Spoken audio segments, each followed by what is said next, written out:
നിങ്ങൾ ഈ വൈകുന്നേരം ഓൺലൈൻ ക്ലാസ്സൊക്കെ കഴിഞ്ഞ് ചായ കുടിക്കാൻ നിൽക്കുമ്പോൾ വിശക്കുന്നു, എന്തെങ്കിലും കഴിക്കണ്ടേ? അപ്പോൾ നിങ്ങൾ വിചാരിച്ചു എന്നാൽ പിന്നെ ബ്രെഡ് ഓംലെറ്റ് ആക്കി കളയാം. എനിക്കിഷ്ടം ബ്രെഡ് ഓംലെറ്റ്. അപ്പോൾ 2 സ്ലൈസ് ബ്രെഡും 1 ഓംലെറ്റും കൂട്ടി അങ്ങ് വെച്ചാൽ കുശാലായി. അപ്പോൾ നിങ്ങൾ ബ്രെഡ് ഓംലെറ്റ് ഉണ്ടാക്കാൻ നിൽക്കുകയാണെങ്കിൽ 2 സ്ലൈസ് ബ്രെഡും 1 ഓംലെറ്റും വേണം. ഇനിയിപ്പോൾ നിങ്ങളുടെ കുറേ ഫ്രണ്ട്സ് വന്നു, അപ്പോൾ നിങ്ങൾക്ക് കുറേ ബ്രെഡ് ഓംലെറ്റ് ഉണ്ടാക്കണം. അപ്പോൾ എന്ത് വേണം?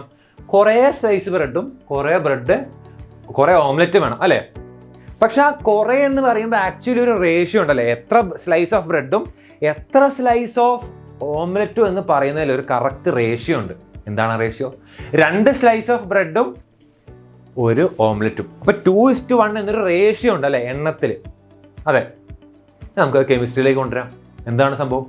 Carbon plus oxygen giving carbon ഡൈ ഓക്സൈഡ്, C+O2 ഗിവിങ് CO2.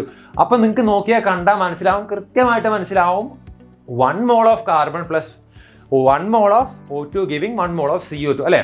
കറക്റ്റ് ഒരു റേഷ്യോ ഉണ്ട് മോൾസിന്റെ ബേസിസിൽ.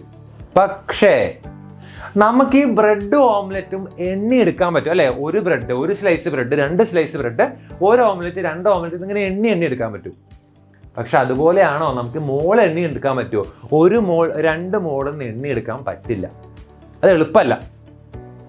നിങ്ങളിപ്പോൾ കടയിൽ പഞ്ചസാര വാങ്ങാൻ പോയാൽ ചേട്ടാ 1 കിലോ പഞ്ചസാര എന്നാണോ പറയുക, അതോ ചേട്ടാ 100 മോൾ പഞ്ചസാര എന്നാണോ പറയുക? 100 മോൾ പഞ്ചസാര എന്ന് പറഞ്ഞാൽ നിങ്ങൾക്ക് പഞ്ചസാര കിട്ടുമോ?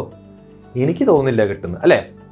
അപ്പോൾ അങ്ങനെയാണെങ്കിൽ നമുക്ക് എന്താ അളക്കാൻ പറ്റുന്നത്? നമുക്ക് വെയിറ്റ് ആണ് അളക്കാൻ പറ്റുന്നത്. അതുകൊണ്ട് നമ്മൾ 1 കിലോ പഞ്ചസാര എന്ന് പറയുന്നത് അല്ലേ? അപ്പോൾ നമുക്ക് വെയിറ്റ് ആണ് അളക്കാൻ പറ്റുന്നത്. പക്ഷെ എന്തിൻ്റെ ബേസിസിലുള്ള റേഷ്യോ നമുക്കറിയാം? നമുക്കറിയുന്നത് മോൾസിൻ്റെ ബേസിലാണ്. അപ്പോൾ നമുക്ക് എന്ത് ചെയ്യണം? അപ്പോൾ നമുക്ക് എന്താ വേണ്ടതെന്ന് വെച്ചാൽ വെയിറ്റും മോൾസും തമ്മിലൊരു കറസ്പോണ്ടൻസ് വേണം. ആ ഒരു ഇൻ്റർചേഞ്ചിബിലിറ്റി ഒക്കെ വേണം. ഒന്നിനെ മറ്റേതിലോട്ട് മാറ്റാൻ അറിയണം. അളക്കാൻ പറ്റുന്നത് വെയിറ്റ് ആണ്. പക്ഷെ നമുക്ക് എന്തിൻ്റെ ബേസിസിലാണ് റേഷ്യോ അറിയുന്നത്? മോൾസിൻ്റെ ബേസിലാണ്. അപ്പോൾ നമുക്ക് മോൾസിനെ പലപ്പോഴും മാസിലോട്ട് കൺവേർട്ട് ചെയ്യേണ്ടി വരും, മാസിനെ പലപ്പോഴും മോൾസിലോട്ട് കൺവേർട്ട് ചെയ്യേണ്ടി വരും. ഓക്കെ, അത്രയേ ഉള്ളൂ ഈ സ്റ്റോഷിയോമെട്രി എന്ന് പറഞ്ഞാൽ. അതിനാണ് വെറുതെ ആൾക്കാർ കുറേ പേടിച്ച് സ്റ്റോഷിയോമെട്രി എന്താണെന്നൊക്കെ വിചാരിച്ച് കൺഫ്യൂഷൻ ആക്കുന്നത്. സ്റ്റോഷിയോമെട്രി എന്ന് പറഞ്ഞാൽ സത്യം പറഞ്ഞാൽ ഭയങ്കര സിമ്പിളാണ്, മനസ്സിലായില്ലേ? അപ്പോൾ അത്രയേ ഉള്ളൂ സ്റ്റോഷിയോമെട്രി.